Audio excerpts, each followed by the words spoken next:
If you're a Cleveland Browns fan looking for a break from the emotional roller coaster that is the price we pay from loving then hating our Browns, then a big welcome to Cleveland Browns Anonymous, a group therapy podcast to help you survive the season.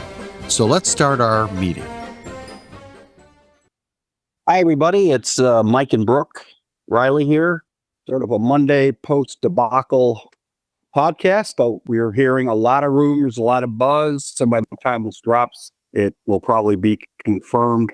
Multiple sources saying that Dylan Gabriel will be starting in London for the Browns. Your thoughts, Brook? Well, if it's true, relieved. I don't know if that's the right word. I think it's the no-brainer decision. But yeah, I was listening to the radio this morning. I was dropping off my son at daycare, and it was all the same kind of Stefanski. We got to coach better. It's not just one player. Offense, we got to practice better. And it was all kind of like the same bullshit. So yeah, all I'll say is this: I have a ton of respect for Joe Flacco. I loved what he did 2 years ago. I think he is the perfect guy to have in your locker room for two young quarterbacks. But watching him escape the Detroit Lions, Aiden Hutchinson, it was like you could just see, just like how slow he is. So yeah, and then I'm watching the Cowboys-Packers game. These quarterbacks are running for 20 yards. Nobody's complaining about the line breaking down. Hey, I'm with you, Brook. I love Joe. Joe is always going to be an honorary Cleveland Brown in this town. No question about it. In fact, I wouldn't be surprised if he just ends up moving here like Joe Thomas, putting down roots. Cleveland is a Joe Flacco town. But a couple of things, I just made some scribbles watching the game. One is, where is the chip blocking for the Lions edge rushers?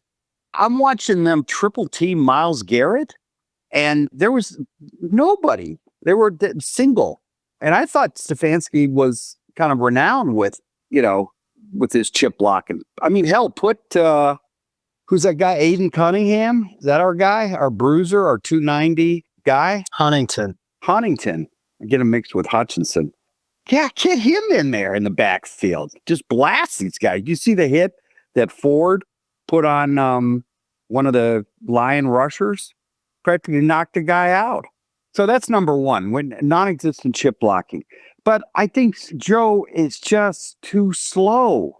I remember, and I've said in past podcasts, of a certain age when Bill Nelson took over from the Browns. The Browns offense was lethargic. They were just getting their hat handed to them. And game 4 in October, Browns were like 1-2. They just got creamed by the Rams at home. Looked terrible. And they had, they had Warfield, they had Kelly. It's not like they didn't have playmakers. They got Hickerson, all-pro guard. They brought in Bill Nelson, and it was instantaneous how that offense changed. And I've heard from different commentary today. Tony Grossi made a good comment. He says, yeah, receivers are dropping the ball. Yeah, the tackles are a problem. Yeah, this, yeah, that. But there's something about a change in quarterback that can ignite improvement across the board. And when I think about what Sean Payton did last year, Bo Nix coming in, rookie, getting rid of Russell Wilson, they're in the playoffs. Now, I'm not saying the Browns are going to be in the playoffs, but there's just something about how we've reached rock bottom with this Browns-O. And it's impacting everything. And soon it's going to leak into the defense. Your thoughts? No, I agree that starting a rookie gives you that kind of spark. And it's not like they're starting Johnny Manziel. We're starting a pro, a very well-coached, who, if he had been 6'2", would have been probably top draft pick in the draft, right? That's what they said. he seems like a smart guy. He seems tough. He seems like a leader. He seems accurate, and you look at teams like the Titans, who are just a total joke. They got their first round number 1 overall pick. You got guys like Jackson Dart, the Giants. He was kind of late first round. You got guys 3 years ago, Brock Purdy, the last pick in the draft. You got Bo Nix, who was a mid first rounder last year, who's now really struggling with the Broncos. So, I don't care if Dylan Gabriel was a first rounder or a 7th rounder. It's such a crapshoot. And I think if you're the Browns, if the rumors are true, and I hope they're true, I mean, this needed to have been the plan this whole time. You needed to know going into next year's draft, you know what? We got something here, whether it's Dylan Gabriel or whether it's Shador, because you got 2 first rounders next year. You need to know if one of these guys is capable of growing and leading this team. And before, I was a little ambivalent about, hey, do you really want to start Dylan Gabriel in London against Minnesota? And Minnesota has a pretty solid defense. But I was listening to Bill Simmons this morning, where he said it's actually probably not a bad idea if the first game for him is in London, because there's no that it's an away game, that intense cheering or booing. It's going to be a pretty neutral fan base. And he's a younger guy. I mean, the jet lag is not going to impact them like it would, I think, a 40-year-old Joe Flacco. And also, I think what really accelerated instead of waiting until after they got back, was the fact that Minnesota is hurting. Their O-line has been I think the Browns O-line was bad. They've had major injuries across the board on their O-line. And they're starting Carson Wentz. I mean, they look terrible against the Steelers. Yeah, this is a winnable game. Yeah. So I think they were probably thinking, our Browns D is going to, with Carson Wentz and quarterback, is going to cause some turnovers. We may score a point or two. It's not like we've got to be airing it out.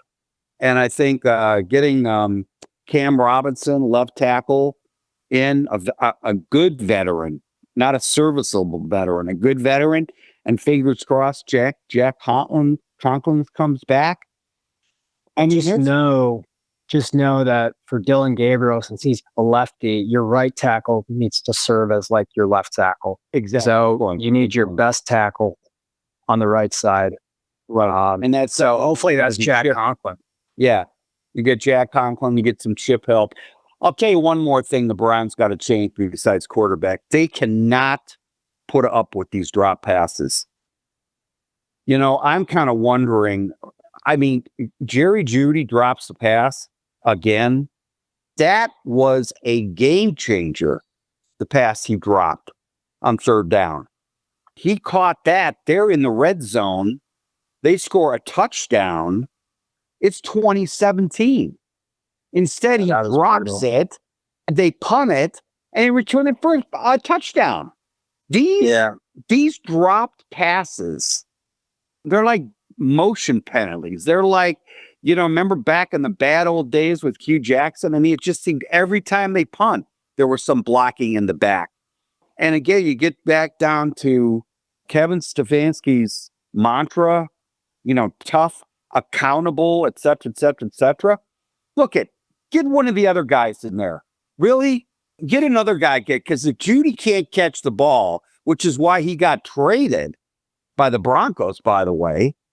If he can't catch the ball, you get somebody else in there. You cannot have that kind of mistake from your number 1 player.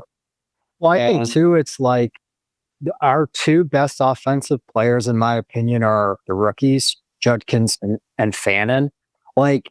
Can Stefanski scheme up some plays where, I'm not saying 100% of the time the ball goes to those 2 guys, but hey, how about a majority of the plays, you're lining up stuff for your 2 most impactful offensive guys? I mean, that's what Sean McVay does. Here's the other thing, Brooke. When you have a Dylan Gabriel who can move out of the pocket, can avoid the rush. I'm not talking about, we wouldn't want him to be a pinata back there.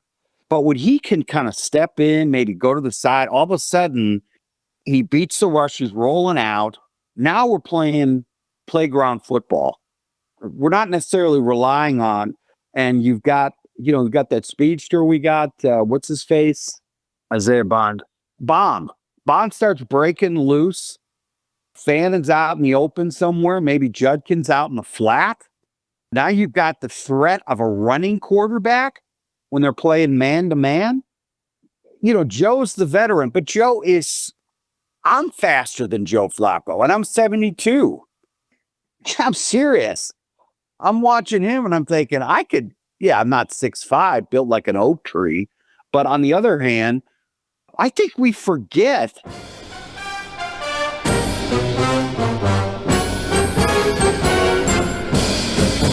Hey, let's stop here. We got to pay some bills. 30 seconds, and we'll be back. Getting your house ready to sell, or you just need some basic repairs, and you can't get anybody to come out or even return your phone call. Then call Riley Painting and Contracting, your home mechanics, for all of your home repair needs, from electrical, plumbing, roof repairs, and getting your house ready to sell. 45 years in the business, a AAA on the Better Business Bureau, and we're on the preferred contractor list in Cleveland Heights and Shaker Heights. You can contact us by calling 216-371-8160 and leave a message. And guess what? We'll call you back.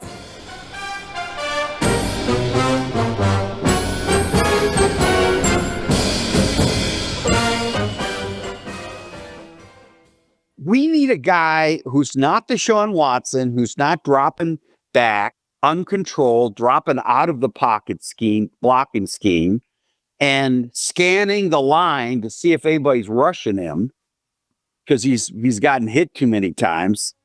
And then he starts running around and he gets tackled. We need a guy who's going to come back, go through his progressions.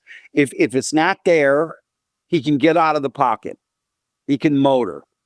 He can gate 5, 10, 50. Baker used to do that. Baker used to run for first downs. And I think Dylan Gabriel is, used to that kind of college game where he's sprinting. He's a pocket passer, but he also has the ability with his legs to extend plays, which we do not have, which just makes this offense look prehistoric. So you get that Browns def, give them some water, some hope that this offense is going to start clicking into a different gear. And you know what? I just think it's a done deal. I think Gabriel's going to be playing. The mere fact that Stefanski said he didn't commit to Joe Flacco, that speaks volumes right there. Last week he said Joe's going to be our quarterback. He didn't say that this time. He says, yeah, I get the question, but it's all about improving offense across the board. He's going to go in the quarterback room. He's going to sit down with Joe. He's going to say, Gillen, you're going to be starting. Now, the big question is going to be who's number 2? And I think if you make a commitment to Gabriel, you put Shador number 2. Maybe you work some plays for him coming in. Not a wildcat type thing, but, I don't know. Give the Browns fan base some drops of water here. We've been in the desert too long the last year. Yeah. And it's not about this is going to be an instant fix. But on the other hand, it can be an instant fix. How many people took the Chargers like me in their parlay only to get upset by the Giants on the road with Jackson Dart, right? Yeah, I had a feeling the Giants were going to win that one. No, I mean, I think you're right. I think it's we don't need Dylan Gabriel to be the savior. We just need a guy who can run Stefanski's offense, who's not going to turn the ball over, and who can scramble when he needs to. Yeah.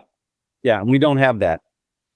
When you have issues with the tackles, no, you need to be able to move that pocket. I mean, we can't do bootlegs, right? We can't do rollouts, rolling pocket, where Fannin or Njoku chip the the right tackle. And here comes Gabriel rolling out, design play. I mean, really, it just opens up the whole playbook. So, and what? He's going to throw interceptions because he's a rookie? Really? What do you think we've been looking at the last 2-3 weeks? So, well, they're really high on him. Yeah. There was that story that came out that they took the private jet to Oregon a couple of days before to meet with him. And so they really like him. So I think it's time to see what you got in him. Exactly. Yeah, exactly. But that's going to be, hey, Sunday morning, little scones, little tea. I'll be changing diapers. Little wang. But, I said this when the season started. The dream scenario, in my opinion, is one of these guys is the guy, and you got 2 first rounders. You can get some stud offensive tackle. Oh, you can get 2 of the kids from Ohio State. I mean, the doors are just wide open. And the Jags fucking won again yesterday. yeah. That Jags pick, that's not going to be a top 10 pick unless there's just some epic collapse. You never know. But on the other hand, I think there's going to be a really good guard, left tackle, a Joel Patonio replacement. I think there's going to be a room for the Browns to pick up 2 kind of stud linemen. I'm not sure. When's the cap over for Watson? I don't know, but they got that insured. So Yeah. they're fine. Andrew Barrett, at least he's hedging his bets. But yeah, I mean, I know we're kind of way out there, but let's just assume best case scenario, Dylan and Shador, young guns at quarterback, young backfield. We get a stud wide receiver. Maybe we do a free agent, a pickup on the O-line. Maybe Bill Callahan comes back after his son gets fired from Tennessee, right? He's a goner. So, yeah, maybe the stars will start aligning now that Barry, he's finally seeing some. I mean, really, I was thinking about this yesterday. You could not have gotten a better draft than the Browns did. They were easily number 1 in the league. Oh, yeah. Oh, my God. And so now you got him with 2 number 1s. Did they have 2 number 2s? I don't know. I know they got they got 2 2s on this year's draft, but no, I think they just got their usual allotment. But who knows? Things should finally break the right way. And I got to tell you, Browns fans, you look at that schedule, and let's just pull up the Browns schedule here. We ran a gauntlet, right, Brook? Yeah, you picked them going 11-5 or something. No, I didn't do 11-5. I was more like 9-8. I don't think so. All right, we play that tape. All right, so we got the Minnesota game, right? We got the Minnesota game, which I think is winnable. Pittsburgh, that's a coin toss. We got Miami at home. We got New England. We're at the Jets. We got Baltimore at home. And maybe by that time, Dylan Gabriel's coming along. We got Las Vegas, at Las Vegas, Tennessee, Chicago, and Cincinnati. We got potential 8-9 wins there.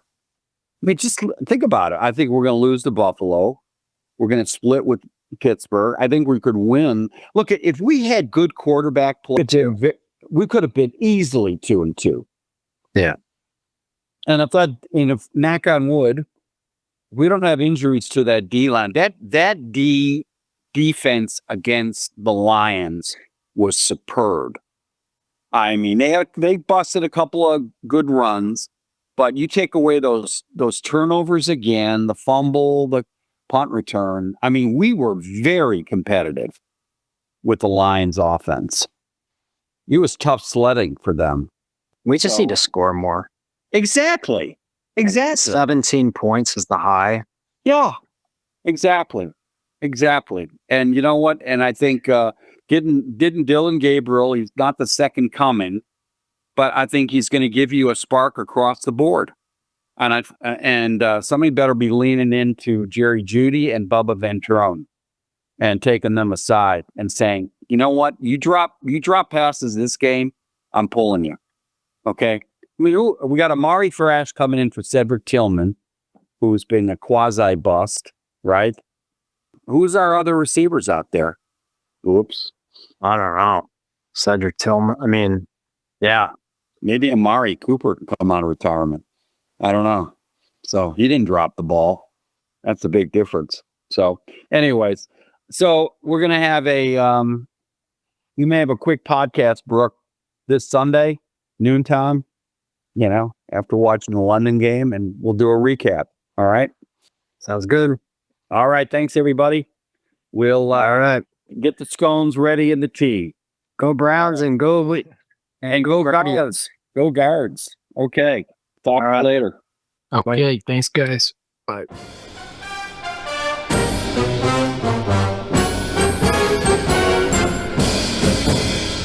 Thank you for listening to the Cleveland Browns Anonymous podcast with Mike Riley. We have a lot more content on the way as we get this new podcast started. You can also check out some of our other podcasts like the Cleveland Real Estate Investor Podcast and other new ones that will start soon. On any platform that you find yourself listening to us on, feel free to leave us a like or comment or follow us. It always helps.